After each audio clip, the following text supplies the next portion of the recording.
What are you doing in my swamp? Hello everybody, this is Ogre Boy, and I'm going to be doing my review for the 2023 movie, The Marvels. So in this movie, Carol Danvers, aka Captain Marvel, has reclaimed her identity from the tyrannical Kree and taken revenge on the Supreme Intelligence. But unintended consequences see Carol shouldering the burden of a destabilized universe when her duties send her to an anomalous wormhole linked to the Kree revolutionary. Her powers become entangled with that of Jersey City superfan Kamala Khan, aka Miss Marvel, and Carol's estranged niece, now Saber astronaut Captain Monica Rambeau. And together the unlikely trio must team up and learn to work in concert to save the universe. So this is a pretty good movie. It's okay. I don't think it's really all that bad. I think Brie Larson, Iman Vellani, and Tiana Paris are all pretty good here. I think they all work really good together and have pretty good chemistry together. Samuel L. Jackson is also great in here too. I think he's always great, but yeah, I think he's once again excellent as Nick Fury. Although I will say that his version of Nick Fury went totally different from Secret Invasion to this one. He's more jokey Nick Fury in this one, like he was in No Way Home. I mean, not No Way Home, but Far From Home. And this one, he's more like jokey Nick Fury, instead of the more serious one that we last saw in Secret Invasion, which I thought was kind of weird. But I will say the story is pretty well written. I think it has a lot of good moments and stuff too, and everything. The humor is pretty good too, especially that scene with the Flurkins eating the crew and everything to save them when they're trying to save everybody before the villain attacks and everything, and they're playing Memory from Cats and everything while the Flurkins are eating them. That just had me cracking up for some reason. And I enjoyed the nice character moments between Carol and Monica too. I thought they did a good job with that and everything. They could have done a little bit more with it, but I think with what they did, they gave us some pretty good character moments and everything. And Kamala Khan is just still as lovable as she was on Miss Marvel. She just is absolutely great in here.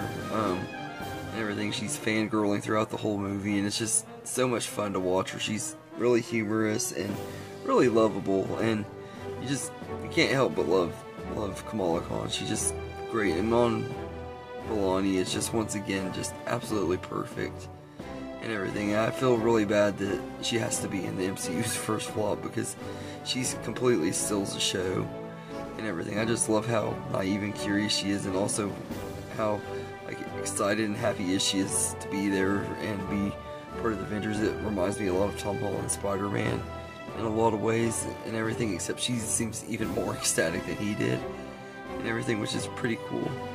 And I think she just really shines and makes the movie better and everything. And there's a mid-credit scene with a cameo from Beast from the X-Men movies and stuff. He's played once again by Kelsey Grammer, although this time he looks more like a more comic accurate version of Beast, more like the one you would see on X-Men the animated series as well and stuff. That's what he reminded me a lot of in this one, and I thought that was really cool too. I know a lot of people didn't really care for it because cameos do get old and stuff, but I'm still a pretty big sucker. If you get a cool cameo, it still gets a point for me. I haven't got tired of the cameos, although I always do wish we could get more with the characters, and hope that maybe this is leading into something. I hope we see what happens with Monica and stuff, because I am really curious to see what happens later down the line.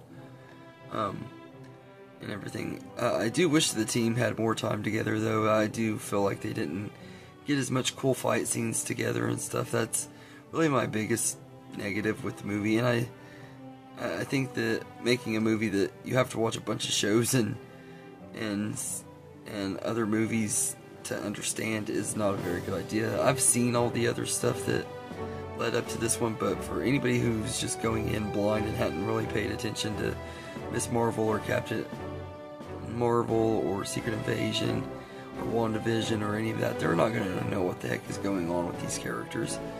So, if you're not caught up, you're going to be very behind and everything, and that is kind of a negative for me.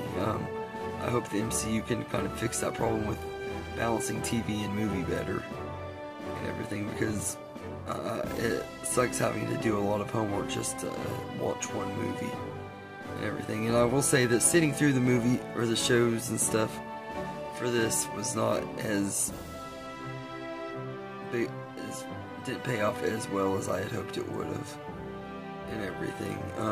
I did feel like there was a lot going on in the movie. It could have been a little bit longer, maybe get about 20 minutes longer. Could have maybe opened with stuff with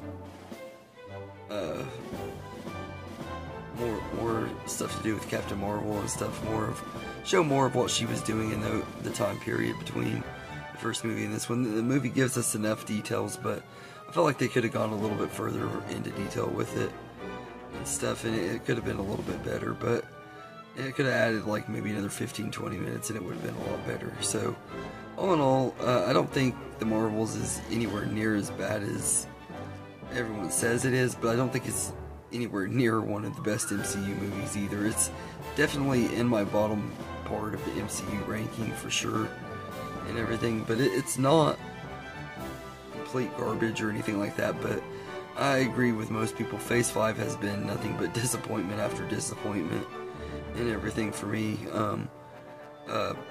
Although I think that some of them have been better than I expected, because I had expected a lot worse because of everything I've been hearing and everything, so I think that does play a factor into it. But all in all, this one was an okay time. I thought it was about as good as I expected it to be. I enjoyed it as much as I thought I would, so I'm not really walking away disappointed or anything. So I'd say I'd give this movie a 7 out of 10. I think it's a solid time. It's not something that I'm going to rewatch. It's not, if I want to rewatch a random MCU movie, this is definitely not one I'm going to go to, but it's okay and everything. So anyway, let me know in the comments what you think of Marvels, and I hope you enjoy this video, and have a good day, everybody.